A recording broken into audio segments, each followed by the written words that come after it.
Welcome back to Soundscape, the channel where we dive deep into the stories behind the songs that changed music forever. Today, we're going back, way back to 1979, to a track that didn't just top charts, it created a whole new era in music. This is the incredible untold story of Rapper's Delight by the one and only Sugarhill Gang. Before we get into the song itself, let's set the scene. It's the late 1970s in New York City, particularly the Bronx. Hip-hop wasn't a genre you heard on the radio. It was a living, breathing culture happening in real time. It was the soundtrack of block parties, the energy of underground clubs, and the pulse of the city streets. It was raw, it was energetic, it was revolutionary. MCs rhyming over breakbeats spun by pioneering DJs like Kool Herc and Grandmaster Flash. This was a movement, a community expression. But for the rest of the world, it was practically invisible.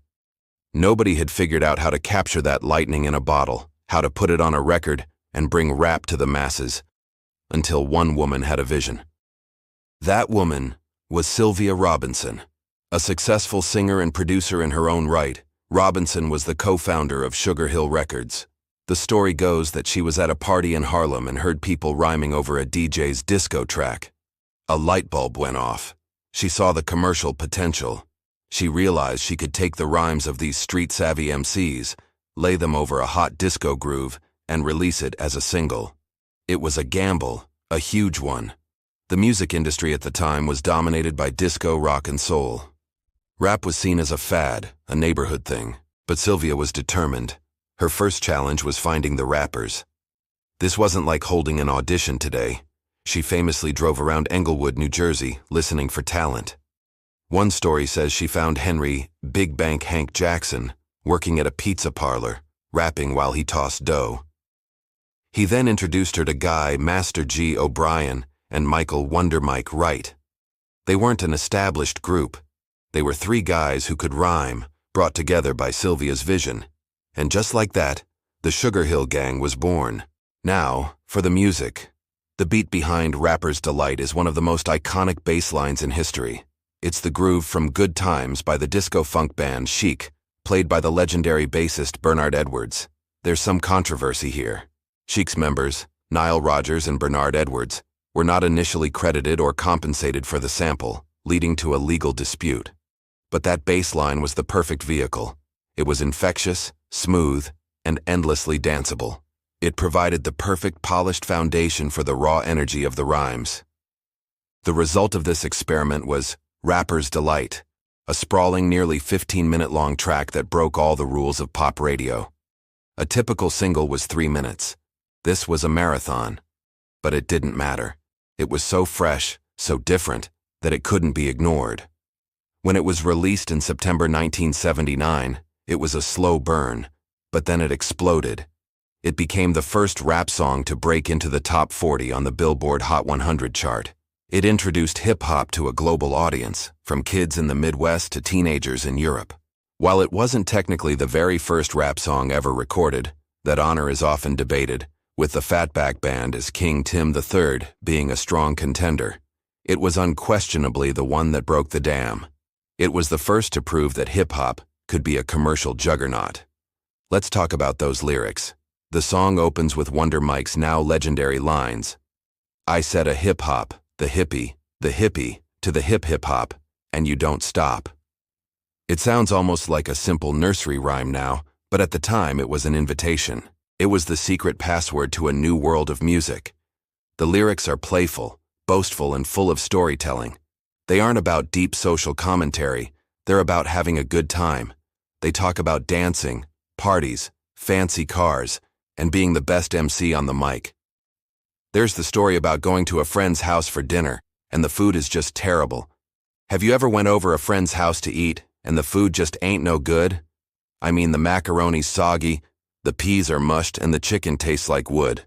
It was relatable, it was funny, and it was delivered with a conversational flow that made you feel like you were right there with them. And of course, there's Big Bank Hank's infamous verse, where he introduces himself as the CASAN, the OVA, and the rest is FLY. He tells a whole story about borrowing a friend's car to impress a girl, only to have it run out of gas.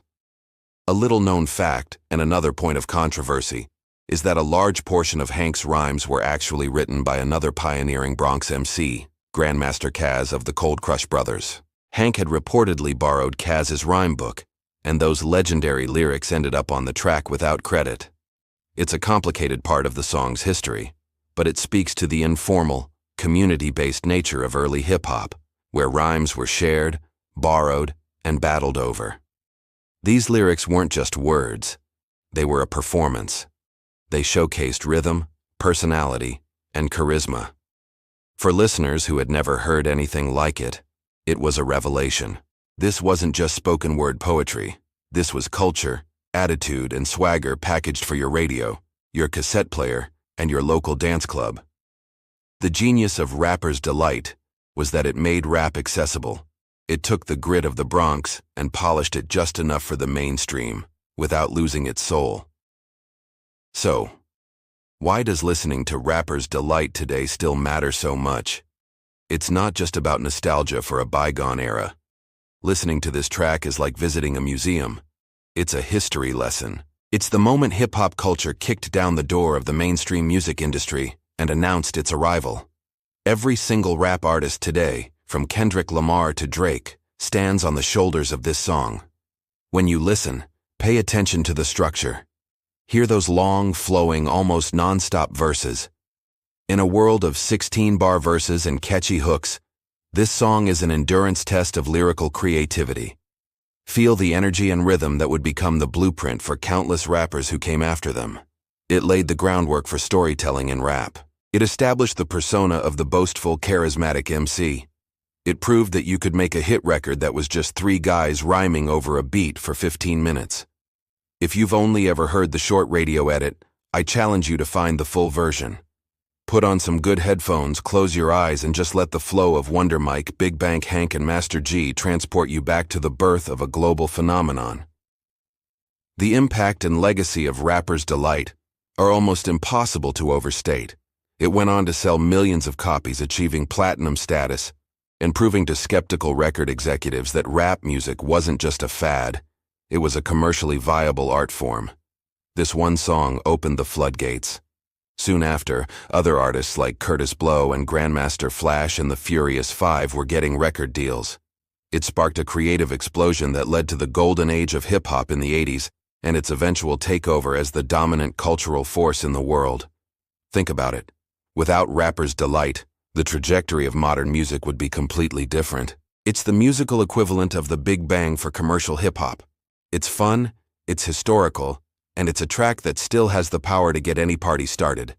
When you hear that bass line, you can't help but feel the infectious energy of 1979 New York City, a time of incredible creativity and cultural change. So here's your challenge for the day. Take a moment to really, truly listen to Rapper's Delight. Don't just have it on in the background. Feel the beat, follow the stories in the flow, and appreciate the rhythm. Understand why this song isn't just a simple party tune. It is a foundational document of music history. It's the genesis. What do you think? Which line or verse from Rapper's Delight is your favorite or the most memorable to you? Drop it in the comments below. I'd love to read what part of this masterpiece sticks with you the most. And if you enjoyed this deep dive, don't forget to like this video, subscribe to the channel, and hit that notification bell for more stories behind the songs. You're watching Soundscape, where music always meets meaning. Thanks for hanging out with me today.